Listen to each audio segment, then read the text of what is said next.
pull-up styles are just the best. I think they're the most wearable garments, easier to sew, and usually on the top you have a waistband with an elastic inside that just pulls up over your hips, and it's the same for shorts, for pants, or a skirt. Very nice. I know you all love them. There's just so many ways to sew them, so let's see them. Hi sewing friends, I'm Karina from liftingpinsandneedles.com. Welcome to this channel that is all about sewing, limitless sewing, and today I have a really special video for you. I know we all love the pull-up styles. You're probably sewing these types of garments pretty frequently. Pattern designers, when you see the instructions, will always have a different method. Sometimes I see a lot more of one method and a lot more of the other. It all depends, and because I've been sewing for so long and I know what I like, I do have some preferences. I do have some dislikes as well and least preferred methods, but you'll see them all in different patterns if you're trying different pattern brands. Over time, I hope you can see all these techniques, try them out, and just choose your favorites, and just know that you can stray from what the pattern says and you can sew it the way that you like it to be.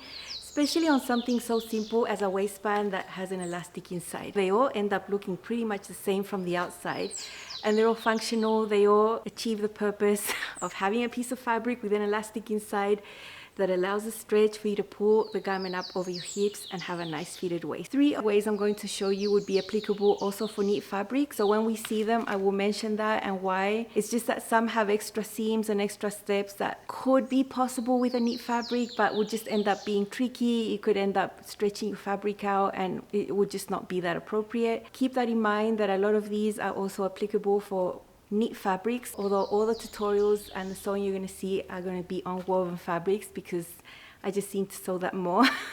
If you're sewing a woven style pant, skirt, short, whatever, you really want to think about stay stitching the waistline before you start, because it'll be a while maybe until you get to sewing this waistband onto that area and it might have stretched out. In every single case, this waistband that you sew onto the top of the waistline is going to be 1-to-1. It's going to fit the same, so the waistband shouldn't be smaller than what you're sewing it onto. If that happens, maybe your waistline has stretched out. So I would say stay stitching is always going to be super important, very important. When not to do this with a knit fabric. I don't stay stitch waists of knit things. That's just not a thing. Do want to mention that before. You also see me use a straight stitch for some styles and a narrow zigzag for others. The narrow zigzag you're going to see also on woven fabrics, just depends on the style. So just pay attention to those things because they're details that are important to the end result. So we have the first method, which is the most common method you see and my favorite method, which is just a rectangle. Quite long, depends on the pattern. You might have just a center seam on the back, meaning it's just one long piece. You would need white fabric to do that, but if you can't cut it out that way, don't be scared of adding a bit of seam allowance and having 2 seams on the sides. That's not wrong. You could also have a seam on the center back and the center front if your fabric is busy. I would rather not have a seam on the center front. If my fabric was a solid, I would rather leave them on the sides. So whichever place you decide to leave these seams won't matter in the grand scheme of things, but it's basically a rectangle that you fold over onto itself and sew onto the top, and it's so easy. And this is how I like to do my knit and my woven when the fabric is lightweight, like rayon or linen. So let's see. Here I'm just sewing the 2 short ends of my waistband. You can cut it on the fold and then you would just have 1 seam, but I'm having 2. It's a really busy print. You're not even going to see these seams, so I'm not concerned. I'm going to have 2 seams on my waistband and I'm going to match them to the side seams. So I have it on the round here on my ironing board.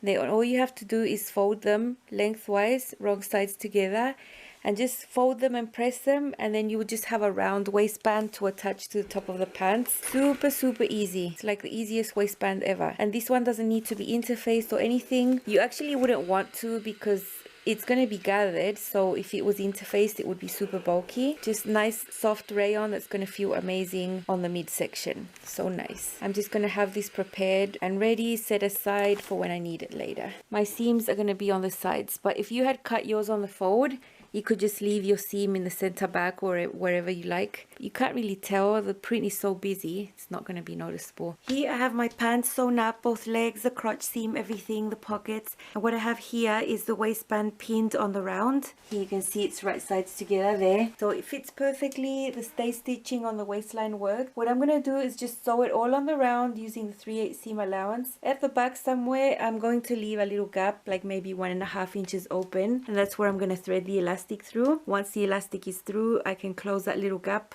and then easy peasy, it's done.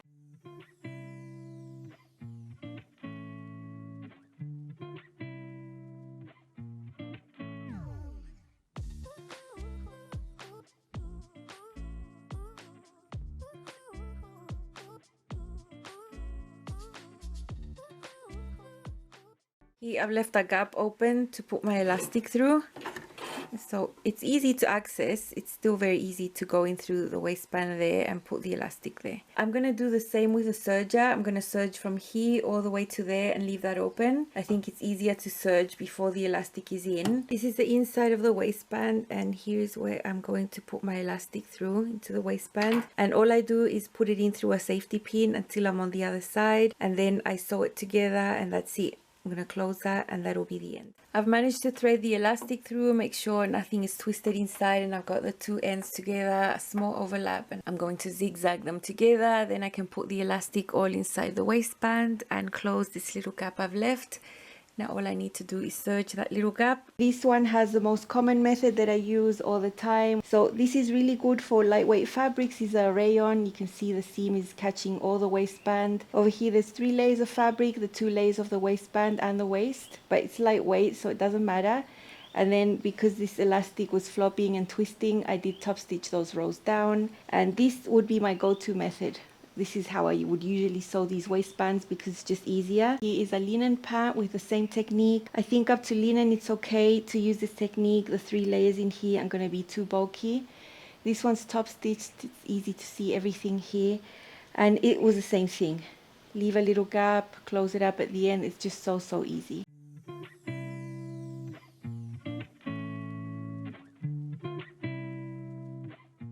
This is a knit skirt. It has the same technique for the waistband, only I haven't top stitched this elastic down because this elastic is sturdier. This is a narrower waistband just to fit a 1-inch elastic here. The same idea, the waistband sewn on to the waist, 3 layers of fabric there serged, and in this case because it's a knit, it's sewn with a zigzag stitch right there. This allows really good stretch, and it's the same exact technique that you can use on a knit.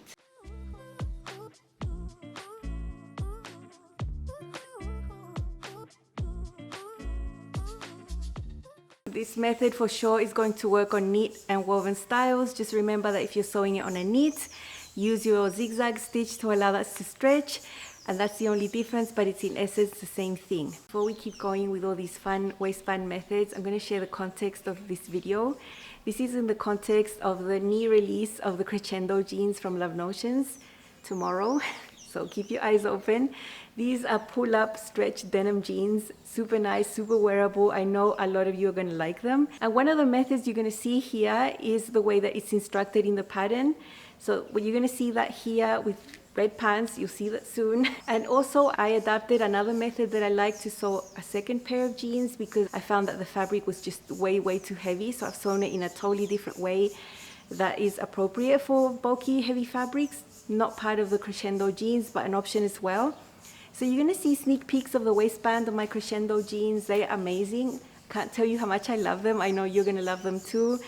So just be ready. They are coming. And you see how to sew the waistbands on here a day before the release. So make sure you subscribe tomorrow to see my video all about the new Crescendo jeans from Love Notions. The second method I'm going to show you looks exactly like the first method we saw. From the outside, it just looks exactly the same. And it's just a different order of events in which we did everything. I have seen this in instructions. I have always skipped that and said, no, I'm not doing that. But I decided this time I am going to film it like that because it is one of the ways you're going to see it sewn in a pattern that you'll see soon. Of course, like I'm showing you, you can adapt and sew in different ways. But this is a legit technique I have seen in quite a few patterns out there.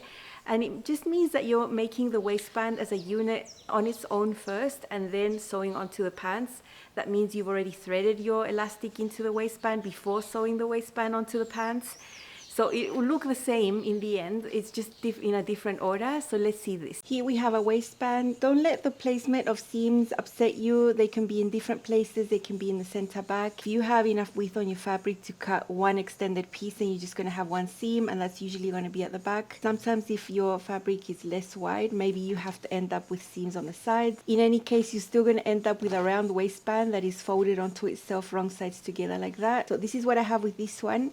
And instead of sewing this onto the pants and threading the elastic in later, we're going to put the elastic inside now. I have my elastic.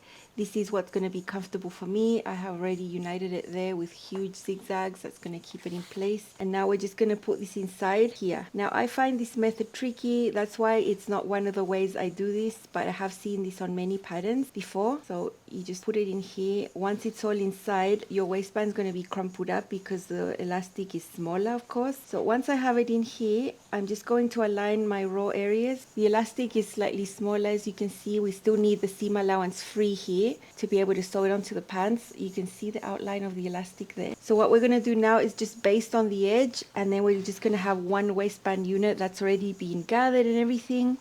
And that's what's going to go sewn onto the pants. So I'm going to take my time to pin this, and then we'll baste it. Okay, there we have it. And now I'm going to just baste it in place. I'm going to do it smaller than the 3/8 seam allowance we're going to use later. And it's just going to be a long stitch length. In the end, this is going to look exactly like my favorite method, which is the first one you would have seen. So we're not catching the elastic inside. The elastic is still in there loose.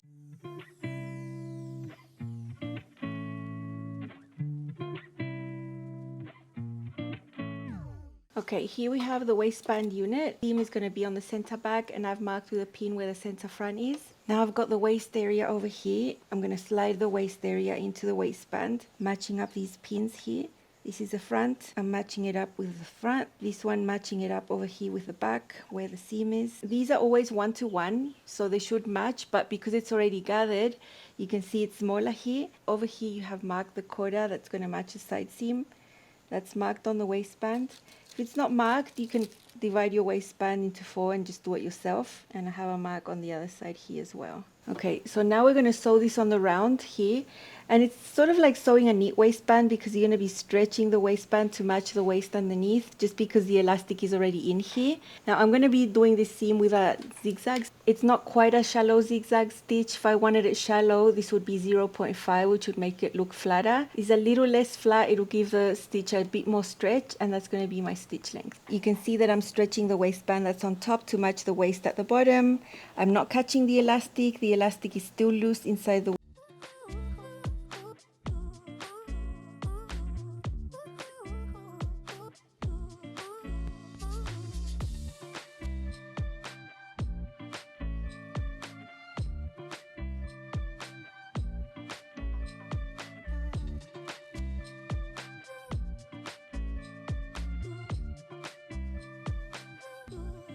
Now all that's left is to serge the edge right there.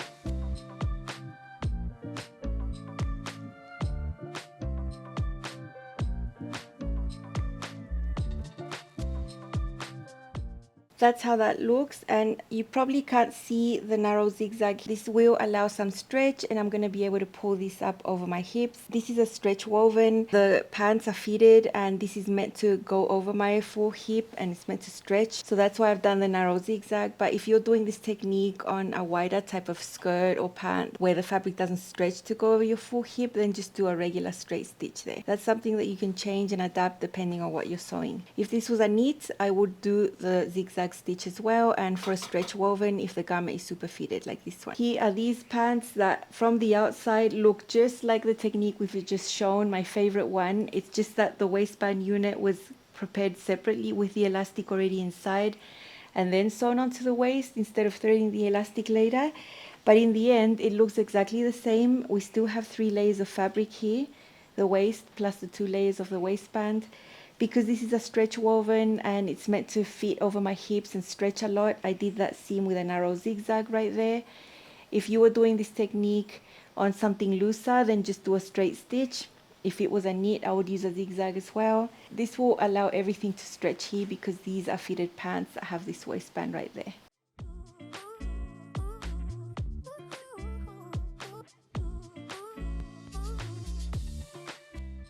I know sometimes threading the elastic through after the waistband is in can be really tedious, and sometimes it can hurt your hands and it's hard to push the elastic through.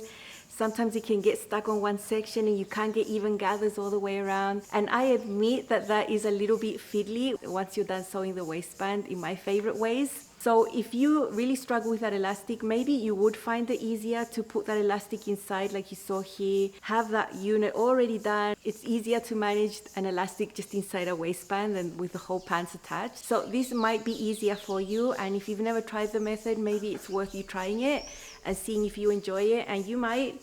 I just don't, but you might. So that's why it's a method that's in here, because it is legit and I have seen it on some pattern instructions before. In the end, it looks the same as the first method. The third method, and this involves having an inner waistband and an outer waistband. So there's 2 layers in here. The example I'm going to show you is from the Allegro pants from Love Notions, where this waistband is slightly curved. It's not super curved, but it's not a rectangle. So there has to be an inner and an outer layer. So let's see how this one's done. I've got the waistband pieces here, the main ones and the ones that will go inside.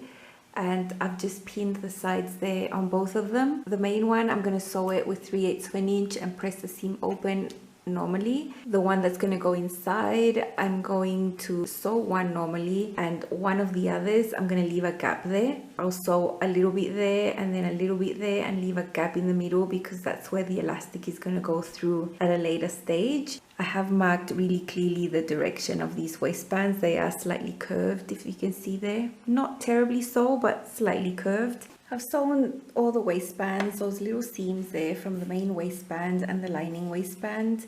This is the side I left an opening on right there, and the other side has been sewn normally. So I've got my main there, and I'm going to put the lining one on top. Make sure the front is with the front. And now we want to line up the top part of the waistband and sew that. So I'm going to align these seams, pin all the way around and sew the top edge. The top edge is the one that doesn't have the markings, that doesn't have the notches or anything like that. So it would just be one round seam. Make sure when you're sewing that you're sewing the top of the waistband, meaning that all the bottoms that have notches and stuff, that's not the side that you're sewing.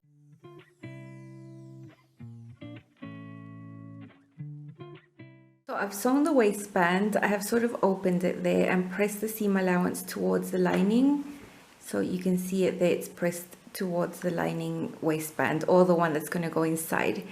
Now this needs to be understitched as well, so that when this is folded, the lining waistband stays inside and you can't see it. I'm not going to be trimming down the seam allowance. 3/8 is fine, and I don't have like an interfaced bulkier area here, so I'm just going to leave it like that. So I've put my edge foot again. I have blue thread because I'll be understitching on top of the blue fabric and I want it to look nice. I just understitched in there and then pressed everything nice and neatly, and now I just need to attach this waistband. It will be attached together like as one piece. You're going to see the lining fabric on the outside. I will match the side seams here, follow the notches that are provided, and then just sew all around the top. This way of putting the waistband on is super easy. Once the waistband is sewn on, you can serge the edges and then you have this opening to put the elastic through. This is the inner waistband. Now, because it's been understitched and pressed, and you can see it sort of starts below the main waistband, and that's the whole idea of understitching that you don't see. You end up with a bit of excess here of this side when you try to match them up. So you can see that excess there, and I'm going to trim it off. The other thing I've done, because the 2 layers were sort of sliding onto each other, I just pasted them together close to the edge. But this excess of the inner waistband or the lining waistband will happen with this method. You can see how it's going to match nicely, and it's going to be the same, only this one ended up being slightly shorter because of the understitching. So I've got the waistband right sides together with the skirt. The waistband is one piece because I basted it together, but if it's not basted together, it can still be sewn the same way, only that I find that basting stitch is going to make it easier. Now I just have to sew on the round. So that's how the waistband is going to look. And then on the wrong side, you need to press the seam allowance down towards the skirt and serge the edges. Now you would think, why don't I use bias binding? I don't want to use bias binding there because it would add bulk there. And remember, this is going to be all gathered in, with an elastic. So the less bulk there, the better. So the waistband's looking super neat. I've pressed it down towards the skirt, serged the edges with navy blue serger thread. And now I'm ready to find that opening that I've left here to thread my elastic. All I do to thread it through is use a big safety pin. I have never used any other technology than that. So from that side seam in the lining waistband, I have these two bits poking out. I made sure nothing's bent or folded onto another direction in there, that it's all straight. And then I'm just going to zigzag that together. Nothing really special about the zigzag. It's just that it's going to allow the elastic to stretch inside. It does the job, it holds it together, and then this can just pop back in through that opening, and then you can close that little opening by hand. Now that the elastic is inside, this needs to be stretched so that the elastic lies flat, and then you need to sew 2 parallel rows here, dividing the waistband in sort of thirds, and then the middle section is what is going to allow the drawstring to go through. So I'll be sewing sort of at a 1/2 inch and then at a 1/2 inch again around that. And look, I'm keeping the elastic straight, but I'm not pushing it. I'm letting the feed dogs do it, so I'm not being forceful with the machine.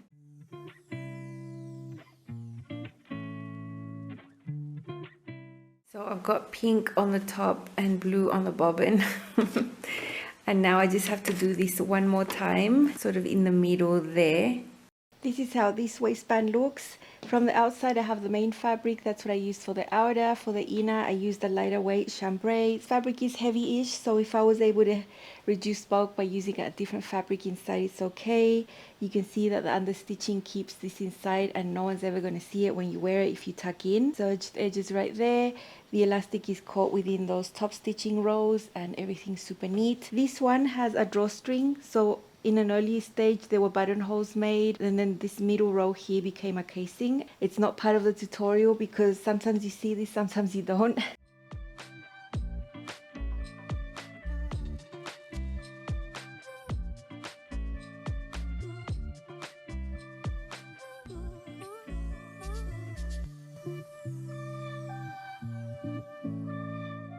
This one's a little different as well because you leave an opening in the inner waistband to thread the elastic through. You might prefer doing that. I'd rather just leave an opening there where you sew the waistband and put it in from the bottom. That's just easier for me. But I did film it like this so you know that there is that option that you can use with other methods as well, just leaving a gap on the inside part of the waist that you can put your elastic through, and then you have to close that in by hand. Now this is one method I would not recommend to use with knit fabrics. I think that understitching of the inner waistband could end up stretching out the top of the waist and it coming out sort of wavy. It's just extra steps that you don't really need for a knit garment. So for a knit garment, I would keep it simple and just do the first method that I showed you. I would not do this method with a knit style. Now, when would I adapt a typical rectangle waistband like the first method to be like this? I could just take that rectangle like this and just cut it in half lengthwise and add seam allowance there so that I could have an inner and an outer waistband, but the same rectangle, the original rectangle. And I have done this before when I don't have much fabric left, and I literally have that much left of fabric, and I know I'm going to get a waistband that from the outside is still going to have the main fabric, but then I can use something else inside. So that's one reason I would do it to save fabric. Second reason would be if the main fabric might scratch or it might not be that comfortable on your skin, so you want something nice and soft on the inside, then I would just cut the waistband lengthwise and adapt it all. and put some rayon inside or some quilting cotton that's going to feel nice against your skin. The third reason for me would be if my fabric is heavy-ish. So having that inner waistband from a different fabric that's lighter is going to reduce bulk around the waist area, and the technique would feel less bulky when you're sewing through all the layers. There's 3 reasons why I would adapt a typical rectangle waistband like we saw in the first method. I would chop it in half, lengthwise, add seam allowance, and then have 2 separate pieces, and then do this technique instead, always on a woven fabric. So many options, right? The fourth method is a really good method for when you have bulkier fabrics like denim, maybe a really heavy canvas, or you're working with a wool suiting or a heavy athletic knit or a ponte, something like that, where having those 3 layers of fabric with the seam allowance pressed down is just really, really bulky. So there's a method where you can get the same result. It looks the same in the end. You're only sewing through 2 layers and all the seam allowance is going up, which ends up being super comfortable and super flat on the inside. And this is how I decided to sew my second Crescendo jeans, because that stretch denim was really heavy. It's about 13-ounce weight. Let's see this method, and this one also works for knit fabrics. I have done the same thing with knit fabrics in the past, so it's one that could work for both. I have 2 pieces for my waistband. The original pattern has just 1 super long piece, and there's only a seam at the center back. Now the way that I had to cut my pants meant I couldn't do that. If I wanted to put my waistband on the fold, it would have taken out a lot of the fabric that I needed for the length of my legs. So I just decided to have 2 pieces, and I'm gonna have 2 seams on the side seams. It's still the same length of waistband, it'll still be the exact same thing, it's just that I'm gonna have an extra seam.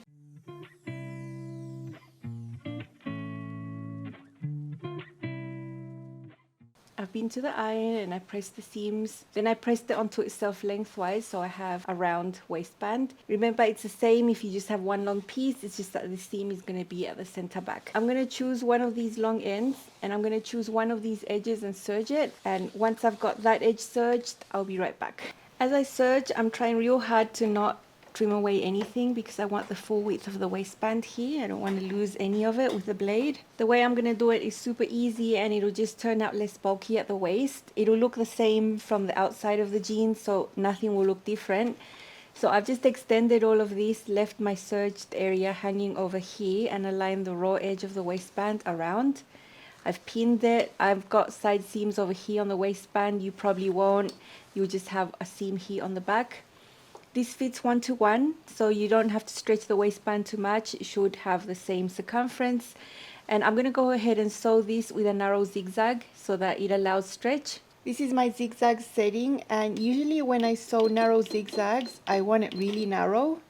But in this case, I'm going to make it a little less narrow. I'm going to use 1, so it'll be a little bit wavy, and then this will be 3 right there. I'm doing this because this waistband is going to stretch over the fullest part of my hip, so I do want that stretch there. It doesn't really matter where you start, just start somewhere and go all the way around.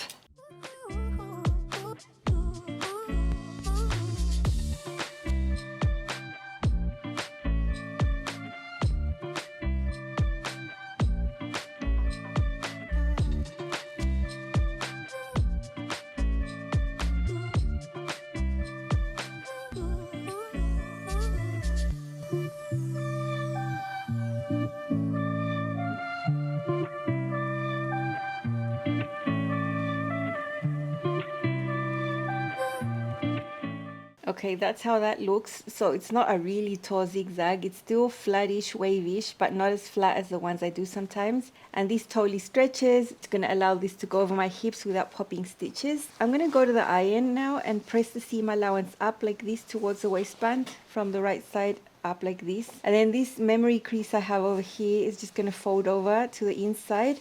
I already know what width it has to be. And then I'm going to go in and stitch in the ditch right here with the same narrow zigzag with the matching blue so that it's discreet. And when I sew in the ditch there, it'll be catching this side there. And then I get less layers on this. I get less layers on the seam, and it just feels flatter. It just feels more comfortable for a heavy fabric like this. Okay, I've been to the iron, pressed everything neatly. And now this fabric is really structured. It's easy to work with. I just decided to pin everything in place. And I'm not going to hand baste. I don't need to do it with this type of fabric. I would probably do it with linen or other fabrics where I'm doubting that this is going to stay in place and this might slide and move on this other side. but I'm confident this denim is not going to do that, so let's not hand baste this if not necessary. And we're going to sew right in that seam there with a matching blue and the same type of zigzag I did in the inside. So over here on the back somewhere, I'm going to leave a nice little gap so that I can have an opening over here and I can thread the elastic through at the very last stage.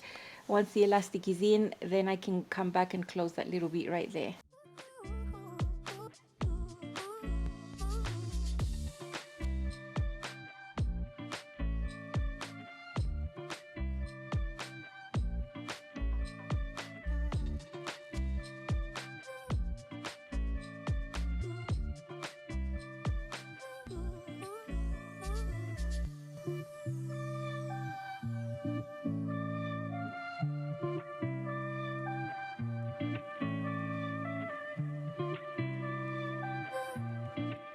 Right, there's a little gap where the elastic is going to go in through. You can't really see that stitch that I did there, but you can see how this is going to stretch and nothing's going to rip and pop, and it's very discreet and very flat over here. I really like this technique for bulky fabrics like this. What about this elastic? It's 2 inches. I usually just measure around my waist to what feels comfortable. That's going to be tight enough to hold up the pants, but not tight that it's uncomfortable. It's usually around 2 or 2.5 inches smaller than my waist. So I think that's custom to you. You should just try it around your body and figure out what's going to work. So I have the length that I need right here. There is the opening right here. Maybe I should have left it a little bit bigger. And I'm just going to use my handy safety pin, which is really firm and huge, and that I use for things like this. So I'm going to push it until I have that much left over here. I managed to get the elastic through. Now I'm going to do a really simple way of uniting them, and it's to just place them right next to each other. And the way I'm going to catch it is with big zigzags here, back and forth, and it'll be pretty seamless and flat and less bulky than overlapping it and then sewing it across like that. I still have my zigzag stitch, but I want to make it a huge wide zigzag now, so I'm going to go all out here and make it a huge zigzag while keeping it fairly close, so it'll be like this. Zigzags have worked for me. I've never had an elastic rip on the inside or anything like that.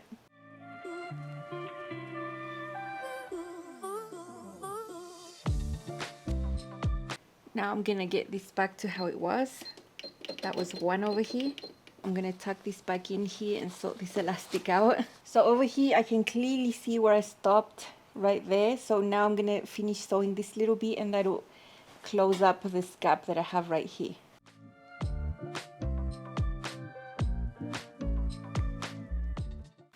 So I really like this technique for a bulkier fabric like this one, where you just have this right here touching your stomach and you don't have multiple layers. All the layers are going up like this, they're up here. So the bulk is distributed everywhere. And I just really enjoy this one. These are pull-up stretch denim jeans. I altered the way that this waistband was sewn on because the fabric is so heavy. I didn't want to have 3 layers of fabric in here. I thought it was just going to be bulky and uncomfortable. So that's why I adapted the method to just sewing it here, flipping it over, and then just having 1 layer here and using stitch in the ditch there. In this case, all the seam allowance is going up on the pants instead of coming down. Because there's a few layers here on the front because of the pockets, I just thought the seam allowance going up was going to be less uncomfortable. So this is something I would adapt and use for heavier fabrics. Denim would always be one I would do this with.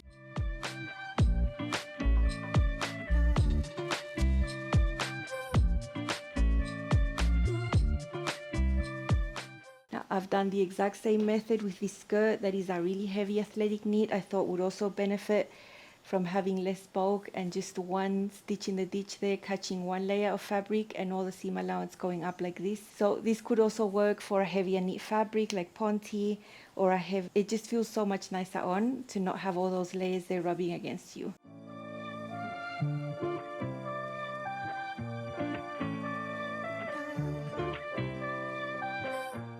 there you saw an example of my stretch woven Crescendo jeans. One of my thinly skirts where I used that method as well, that athletic knit was super heavy, and I thought the typical method was just going to be bulky, and that's why I changed it, and it still works. For both of these I used a narrow zigzag because the stretch woven jeans are fitted and they have to go up on the hips.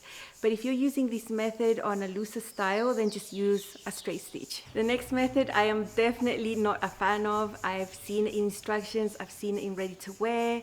I did do a pattern test where I had to sew it because it was a pattern test, and I really disliked it and remembered why I disliked it when I'd sewn it in the past. This has to do with the elastic being sewn into the waistband first and then folding it a few times, and on the inside you get a little fold. In the end it looks the same, but it was just super fiddly to deal with everything, stretching the elastic as I sewed. And this is part of the Icaria pants from Each to Stitch.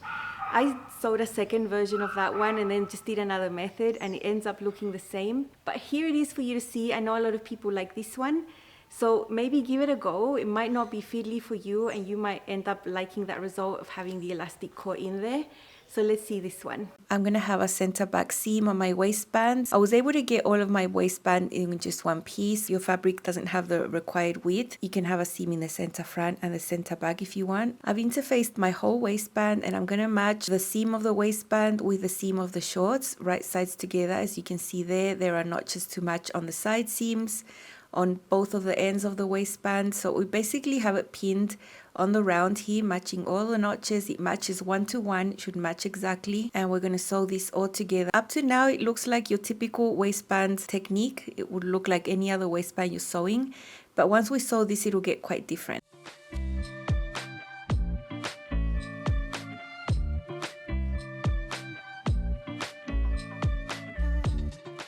After sewing this waistband on the round, we're just going to extend this and push the seam allowance towards the waistband up, and just head over to the iron and press it flat there. I'd suggest you try on your elastic. This is 1.5 inch elastic. Once you determine the length that's comfortable for you, just align the two edges together, and we're going to sew them together with a huge zigzag. Those are the settings that I'm using there, to just have a really big zigzag but really close together. The zigzag stitch is going to unite them from one side to the other side, and it'll be a nice sturdy flat finish inside. Choose one of the edges, it doesn't matter which one, and mark a line 1/2 inch. So that is the white line that you're seeing there. Then you need to divide your elastic into 4. So I'm marking that with my chalk. These are going to match the center front, the center back, and the side seams. It's smaller, of course, than your waistband that you've already sewn on. Here is the center back seam, and I'm matching that to where I joined the elastic, just to have a reference. We want to have the waistband extended right sides up.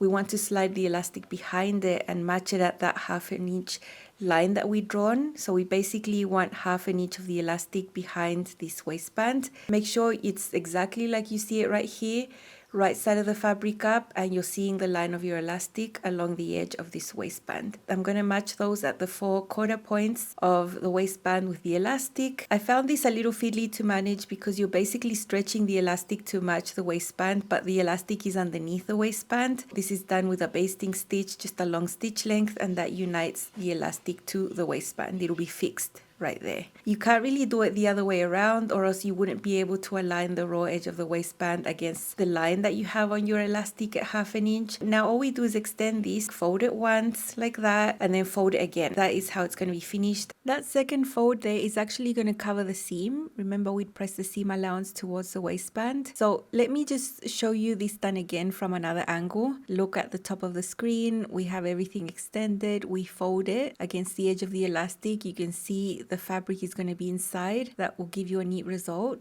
And then from the other edge of the elastic, we fold it again, and then that fold is going to cover the seam that we have. So this is what we have to do all the way around. And then I found it easier to divide it by 8ths and then divide it by 16ths. And that's how I was able to stretch that elastic that's sewn onto the waistband all the way around evenly. So then we could top stitch from the right side of the shorts. And now we can top stitch the elastic in place from the right side, catching all that waistband that's at the back. I'm just stretching this as I sew to keep it extended. I'm not pushing the fabric through. I'm letting the feed dogs do their thing, but I'm holding this elastic with my left hand in front of the presser foot, with my right hand just guiding it along and top stitching on the edge. And this is what fixes the waistband in place.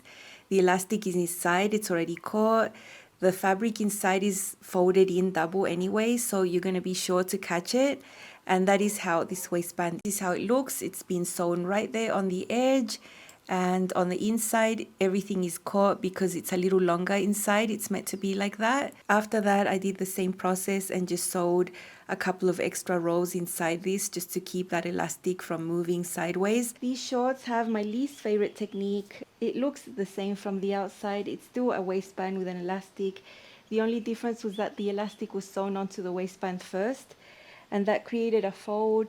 So I guess one of the pros about this one is this clean edge inside that's folded in, but you could achieve that by just folding that in when you're sewing the waistband. So it wouldn't be a reason for me to go through all the fiddly task of sewing this type of waistband. I've done it on a pattern because it was the instructions. I have seen it on other patterns. I've seen this technique in ready to wear, but it would be my least favorite way to sew a waistband that's going to have an elastic inside. It was just too many steps and way too fiddly.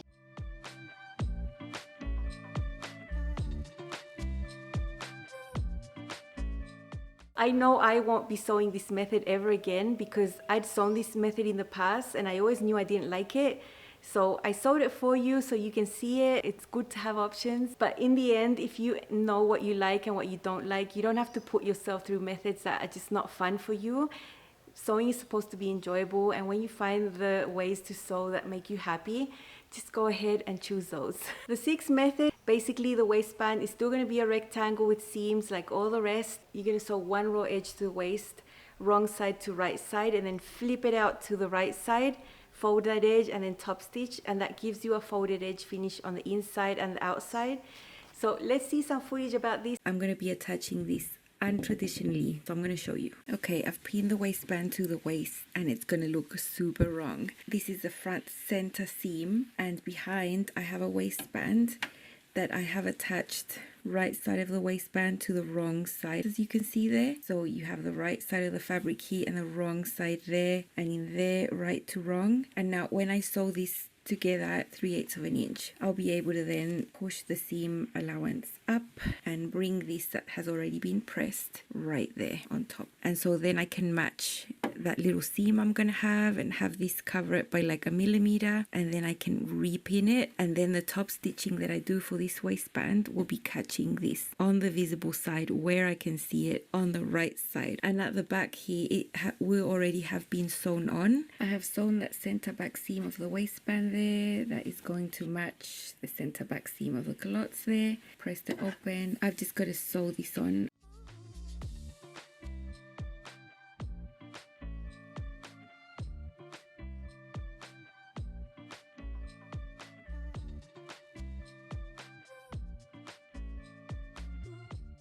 After sewing on the waistband, you can see the seam allowance there. I went and pressed it up so it's all nice and neat from there. And now I just have to grab this and start folding it over onto here, and I'm gonna just about cover that seam right there, and I'll go pinning all the way around and then hand basting. This is how the waistband looks after it's been hand basted. This is one side seam, so I'm gonna leave about 1 inch open there.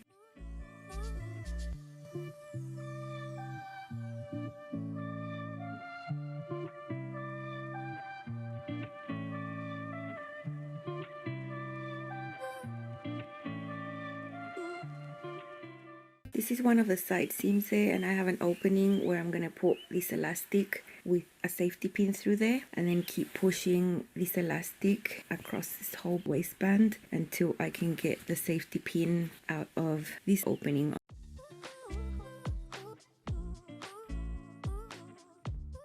Here is the sixth method sewn up. It's actually the same pattern you saw on the fifth method. That wasn't my favorite. I only did that one once. And then when I made my second version, I sewed the waistband differently. Now this sixth method still gives you a folded edge inside of the waistband, as you can see. Very similar to the fifth method. To me, they look pretty much the same. So if the only reason you're doing the fifth method is to get that folded waistband edge here and not a serged edge, then I think this one's much easier. So much easier. I just left a gap somewhere around there where I put my elastic through and then closed it up. You can't really see, and it's still got the elastic inside. It's still top stitched, just as functional and just as nice. So I definitely prefer this method compared to the fifth, and both of the methods give you that nice fold right there. Only this one's easier to sew, in my opinion.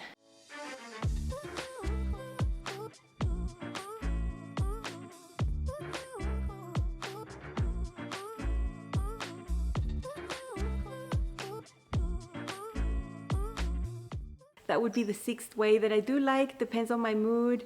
I would probably default to the first method for most of my makes, but I have used this sixth method in the past. Now that we've seen how to sew the waistbands, you might have noticed there are different ways to sew the elastic on the inside. 3 methods here. One was overlapped, just overlapping it and just doing a zigzag stitch all the way around. That usually gives you a little bit of bulk, so that with a few of these methods. I'm going to show you a second method that I've done a few times as well, and it involves using a little square piece of woven behind the elastic. So let's see that. What I'm going to do is align these together there and put this woven fabric behind it. So they need to be right against each other right there. And now on the sewing machine, I'm going to sew all the way around here, and that's going to reinforce this without needing to overlap the elastic. So inside it will feel really flat. There will be no like thicker bulky area that you would find sometimes when you overlap it and then sew it together. Unpin this now and just try to pull more elastic out of there.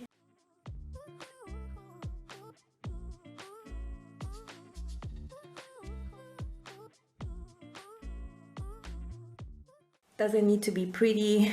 I've just sewn all the way around there, did a zigzag to like flatten that area there. So that zigzag is just trying to cover both of these edges. And you know, you can trim away some of this cotton fabric at the back. It doesn't need to be there. And now you have this really sturdy union of the 2 elastic ends without bulk and without overlapping. And then the third method you saw in some of these was just to butt them together and use a huge zigzag stitch and just put them all together, and that works really well. I've never had one tear apart inside or come undone.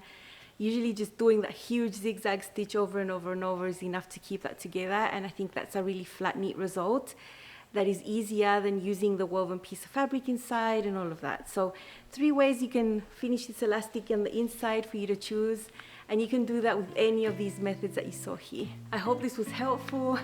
Stay tuned for tomorrow's pattern release at Love Notions, the Crescendo jeans. They are amazing. You get a skinny, straight boot and flare leg style in one pattern, and it's just amazing. So make sure you're subscribed, turn on all your notifications, tap the bell there so you never miss the fun content here at Lifting Pins and Needles. See you soon.